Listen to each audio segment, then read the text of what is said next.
আওয়ামী লীগ বর্তমানে অন্তর্বর্তী সরকারের নানা ব্যর্থতা, বিশেষত আইন শৃঙ্খলা পরিস্থিতি নিয়ন্ত্রণের অক্ষমতাকে রাজনৈতিকভাবে কাজে লাগাতে চাইছে।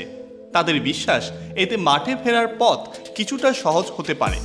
ক্ষমতা হারানোর এক বছর পরও আওয়ামী লীগের পতনের ঘটনাকে দেশি বিদেশি ষড়যন্ত্রের ফল হিসেবে প্রতিষ্ঠার কৌশল নিচ্ছে আওয়ামী লীগ।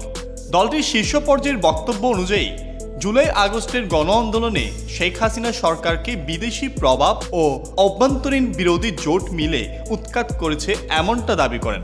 দলীয় সূত্র ও সংশ্লিষ্ট মহলের দাবি অনুযায়ী অন্তর্বর্তী সরকার উৎখাতের এই পরিকল্পনার সার্বিক তত্ত্বাবধান করছিলেন কলকাতায় অবস্থানরত সাবেক স্বরাষ্ট্রমন্ত্রী আসাদুজ্জামান খান কামাল। তাকে সহযোগিতা করেন ডিএমপির সাবেক কমিশনার হাবিবুর রহমান সহ কয়েকজন আওয়ামী লীগ নেতা ও পুলিশের সাবেক কর্মকর্তারা। কৌশলগত সহায়তায় ছিলেন দিল্লিতে অবস্থান করা পুলিশের স্পেশাল ব্রাঞ্চের সাবেক প্রধান মনিরুল ইসলাম। এর মধ্যে গত ৮ জুলাই ভাটারা থানা এলাকায় একটি কনভেনশন সেন্টারে সকাল থেকে আওয়ামী লীগ ও তার অঙ্গ সংগঠনের প্রায় ৪০০ নেতাকর্মীদের প্রশিক্ষণ দেওয়া হয়। প্রশিক্ষণ গ্রহণকারীদের ২ দিন আগেই একটি টোকেন সরবরাহ করা হয়। আওয়ামী লীগ ও ছাত্রলীগের এইসব ক্যাডারদের প্রশিক্ষণের দায়িত্ব পালন করেন মেজর সাদেক ও তার স্ত্রী সুমাইয়া জাফরিন। সাদেক ও সুমাইয়া কর্মস্থলে অনুপস্থিত থাকার সময় শেখ হাসিনার ছেলে সজীব ওয়াজেদ জয়ের সঙ্গে যোগাযোগ রেখে নেতাকর্মীদের প্রশিক্ষণের ব্যবস্থা করেছেন। তবে বিশ্লেষকরা বলছেন, জুলাই আন্দোলনকালীন সময়ের সহিংসতা নিয়ে অনুশোচনা প্রকাশ না করায় দলের প্রতি মানুষের নেতিবাচক মনোভাব কাটিয়ে ওঠা অনেক কঠিন হবে।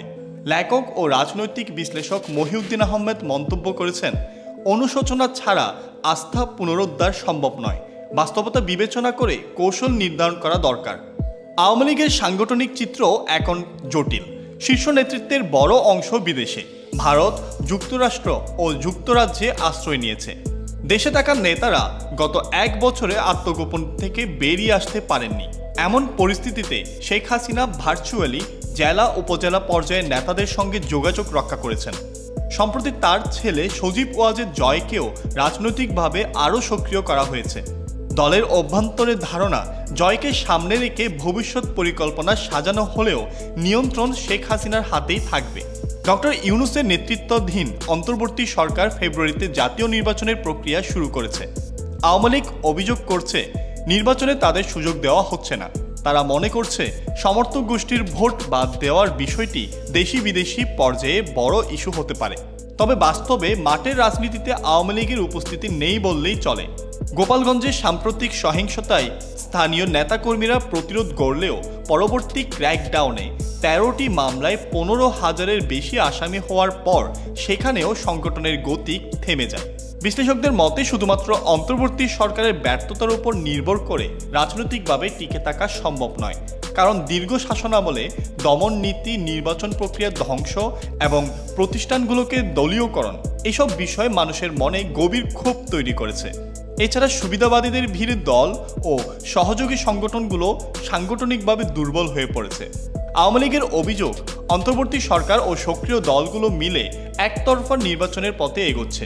আন্তর্জাতিক সমর্থন পেতে যুক্তরাষ্ট্র ও পশ্চিমা মহলে দলটি তৎপর রয়েছে।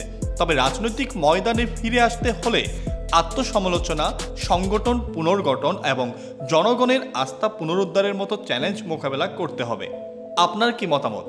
কমেন্ট করে আমাদের জানান এবং ভিডিওটি ভালো লাগলে লাইক, শেয়ার, সাবস্ক্রাইব করে বেল বাটনটি চাপ দিতে ভুলবেন না। ধন্যবাদ।